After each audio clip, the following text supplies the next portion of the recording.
उत्तर प्रदेश के मुरादाबाद से, जहां पर सीएम योगी आदित्यनाथ ने रैली की है। इस रैली में योगी ने कांग्रेस को लेकर जमकर हमला बोला है। सीएम योगी ने अयोध्या राम मंदिर से लेकर विरासत टैक्स को लेकर कांग्रेस पर तगड़ा प्रहार किया है।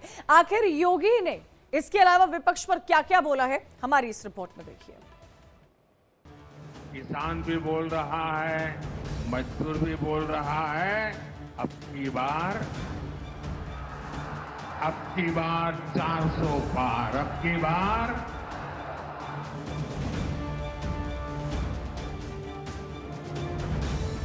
चुनावी शोर अपने शवाब पर है। डंके की चोट पर जीत के दावे हो रहे हैं। बीजेपी के दिग्गज ताबड़तोड़ रैलियां कर रहे हैं क्योंकि उनका टारगेट है इस बार 400 पार। अपने मिशन को पूरा करने के लिए पीएम मोदी और उनके नेता लगातार प्रचार में जुटे हैं।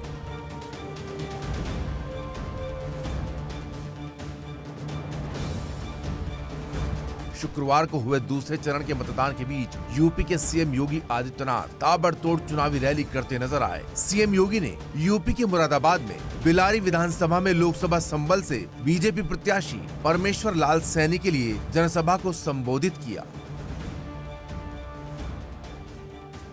सीएम योगी ने यहां पर जनसभा को संबोधित करते हुए विपक्ष पर जमकर निशाना साधा। उन्होंने कहा कि जो लोग हिंदुस्तान का खाते हैं, जो ये मानते हैं कि उनके पूर्वज हिंदुस्तानी हैं, उनकी आने वाली पीढ़ी को हिंदुस्तान में ही रहना है।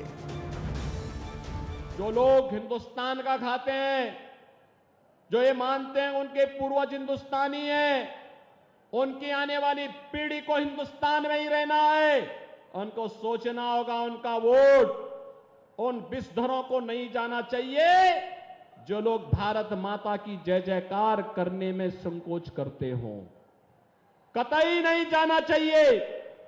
जो लोग वंदे मातरम का गायन करने में संकोच करते हैं, भारत माता की जय घोष करने में जिन्हें संकोच होता है, उनको आपका वोट जाने का मतलब आपके द्वारा भारत के खिलाफ साजिश रचने वालों को सम्मान देने का कार्य हो रहा है। इतना ही नहीं, सीएम योगी ने विपक्षी दल कांग्रेस को लेकर कहा, विपक्ष आज भारत की आस्था के साथ खिलवाड़ कर रहा है। कांग्रेस का घोषणा पत्र ये कहता है कि उसकी सरकार आएगी तब आपकी संपत्ति छीनकर घुसपैठियों को दे देगी। इससे कांग्रेस का दोहरा चरित्र खुलकर सामने आ गया है। सुप्रीम कोर्ट ने भी कहा है कि स्त्री धन पर केवल स्त्री महिला का अधिकार है, कोई दूसरा अधिकार नहीं कर सकता। लेकिन ये बेशरम लोगों को देखो ना, ये कहते हैं कि महिलाओं के जेवर को भी हम अपने कब्जे में ले लेंगे। क्या हिंदुस्तान इसको स्वीकार करेगा? क्या स्वीकार करेगा क्या? लेकिन इनकी हालत देखो। और किसको बांटेंगे? ये आपकी संपत्ति को बांटने का काम किसको करेंगे? बांग्लादेशी घुसपैठियों को, रोहिंग्या लोगों को, जो विदेशी आए हैं घुसपैठिए, उनको बांट देंगे ये लोग। लेकिन देश के विभाजन को फिर से आगे बढ़ाने के लिए कांग्रेस के द्वारा साजिश रची जा रही है, एनडी गठबंधन के द्वारा साजिश रची जा रही है। विपक्ष को आड़े हाथों लेकर योगी आदित्यनाथ ने कहा कि मैंने सुना है कि दोनों भाई और बहन अयोध्या दर्शन के लिए जाना चाहते हैं। जब इनकी सरकार थी तब कहते थे कि राम तो हुए ही नहीं, और जब देश की जनता के संघर्ष के फलस्वरूप मंदिर में भगवान विराजमान हो गए हैं तब कहते हैं राम तो सबके हैं।